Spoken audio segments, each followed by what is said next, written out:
আমচুৰ নতুনকৈ সভাপতিত্ব লাভ কৰা ইমতিয়াজ হুছেইন ডাঙৰীয়া আৰু তেওঁৰ লগত কিছু কথা পাতিম এই মুহূৰ্তত। দাদা প্ৰথমে আপোনাক স্বাগতম জনাইছোঁ, লগতে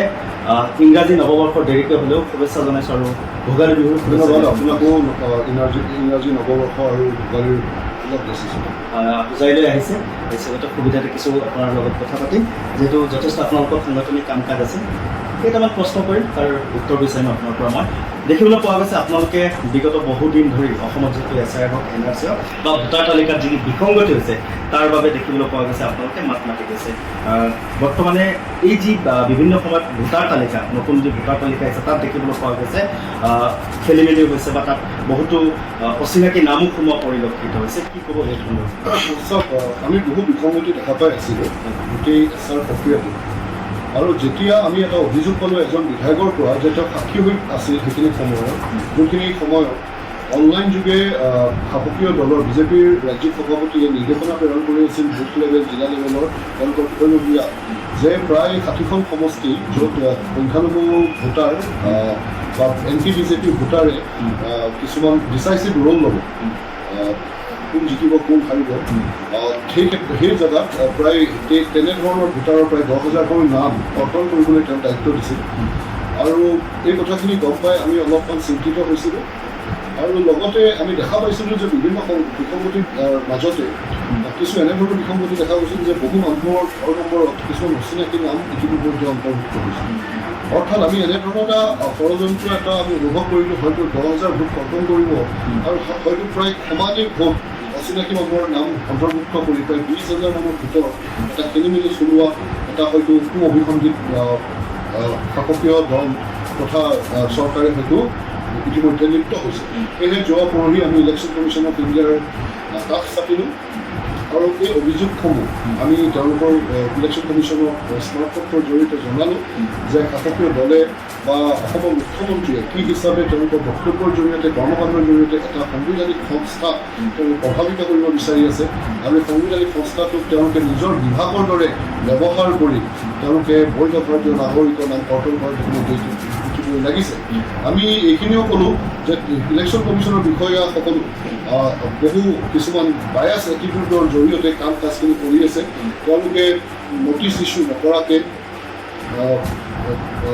ফৰ্ম 7 তেওঁলোকে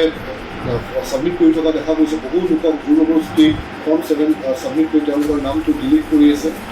আপোনালোকে জানে যে তেওঁলোকে বনোৱা ৰুলছ নিয়ম অনুযায়ী, বিধি অনুযায়ী যেতিয়া ইলেকশ্যন 6 মাহ ডিউ থাকিব তেতিয়া কোনো মানুহৰ নাম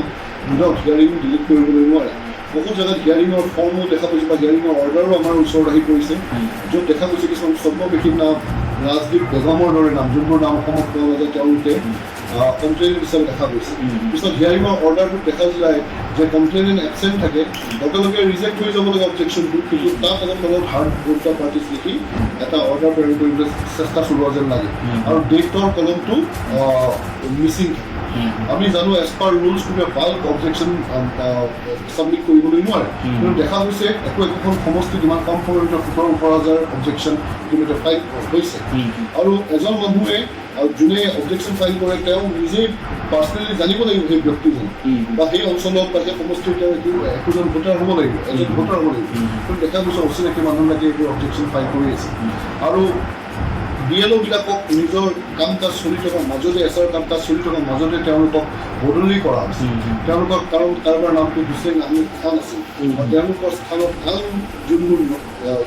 হুছেইন আহমেদ তেওঁলোকৰ নামবিলাক অন্তৰ্ভুক্ত কৰা আমাৰ কিছু দৃষ্টিগোচৰ হৈছে। নতুনকৈ দেখা পাইছোঁ তেওঁলোকে কিছু মানুহৰ নামৰ পিছফালে ডিউ ভোটাৰ লগাইছে, কিছুমান মানুহক পাৰ্মানেণ্টলি চিফটেড দেখুৱাই কেনে গঠন কৰিবলৈ চেষ্টা কৰিছে। এতিয়া এজন জীৱিত মানুহক ডেথ দেখুৱাও, আমাৰ আমচুৰ এজন কৰ্মকৰ্তাৰ পিতৃ জীৱিত মানুহ এজনৰ ডেথ দেখুৱাও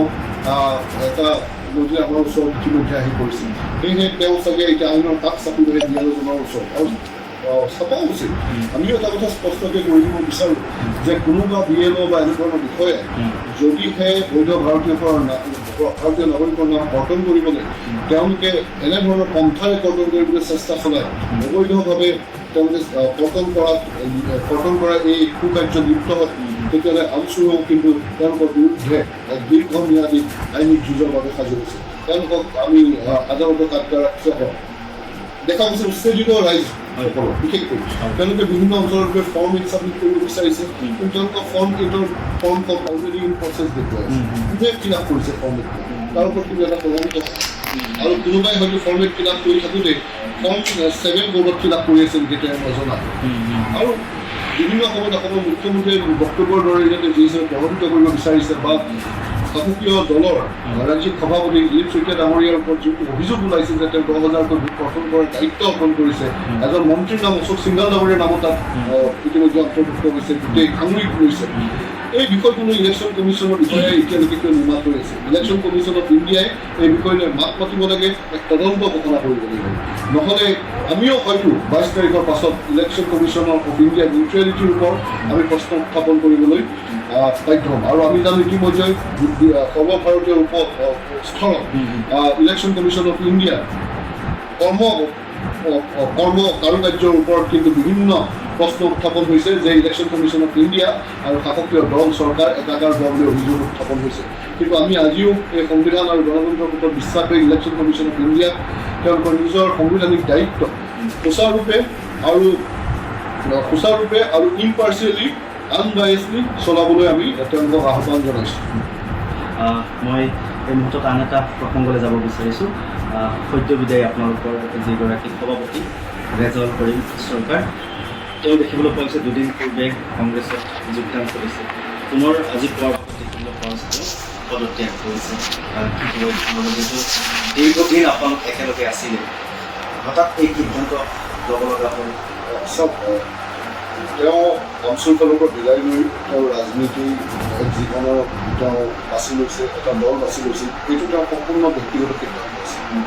আৰু সেই দলটোৰ পৰা আঁতৰি অহাটো তেওঁৰ ব্যক্তিগত সিদ্ধান্ত আমি তেওঁৰ ব্যক্তিগত সিদ্ধান্ত সন্মান জনাওঁ কিন্তু এটা কথা তেওঁ যোনটো কথাত দুখিত হৈছে সেই কথা আমিও দুখ পাইছিলোঁ আজি এটা পলিটিকেল নেৰেটিভ ওলাবলৈ তেওঁৰ স্পীচৰ এটা শ্লিপ অফ টাং দুটা শব্দ ব্যৱহাৰ উঠাই লৈ সমগ্ৰ অসমত এটা পলিটিকেল নেৰেটিভ সৃষ্টি কৰিবলৈ অসমৰ মুখ্যমন্ত্ৰীয়ে কিছুমান কথা ক'বলৈ বিচাৰিছে এইটো লৈ আমি অস্বাভাৱিক নাভাবোঁ অসমৰ মুখ্যমন্ত্ৰী ডাঙৰীয়াই তেওঁ নিজৰ পদমৰ্যাদাৰ তলত আহি বিভিন্ন নেৰেটিভ তেওঁ ইছ্যু উলিয়াই বিভিন্ন আৰু তেওঁ কিছুমান পালি নেতা আছে বিভিন্ন জেগাত তেওঁলোকো চান্দাজীৱী লোকসকল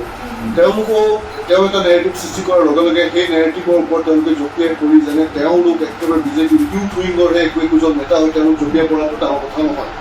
সেয়াও অস্বাভাৱিক কথা নহয় সঁচাকৈ সেয়ে তেওঁলোকৰ জীৱিকাৰ মূল থল কিন্তু ৰেজাউল কৰিম চৰকাৰ ডাঙৰীয়াই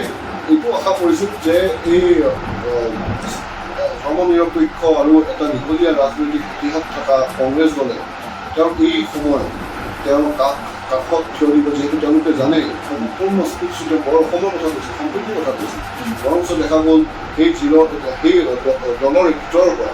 কিছু ছিনিয়ৰ লিডাৰে তেওঁৰ বিপক্ষে কিছুমান কঠোৰ মন্তব্য কৰিছে তাক লৈ তেওঁ দুখ প্ৰকাশ কৰি কাৰণেই দলৰ পৰা ত্যাগ কৰিছে আৰু লগতে সেই সকলো লোকক তেওঁ বিজেপিৰ এজেণ্ট বুলি ইতিমধ্যে দুগৰাকী ব্যক্তি নাই এজন সাংসদ প্ৰতিপদলৈ আন এগৰাকী বিৰোধী দলৰ প্ৰতি অসমৰ মুখ্যমন্ত্ৰী ডাঙৰীয়াই বিভিন্ন সময়ত কয় যে কংগ্ৰেছৰ ভিতৰত মোৰ মানুহ আছে আৰু এতিয়া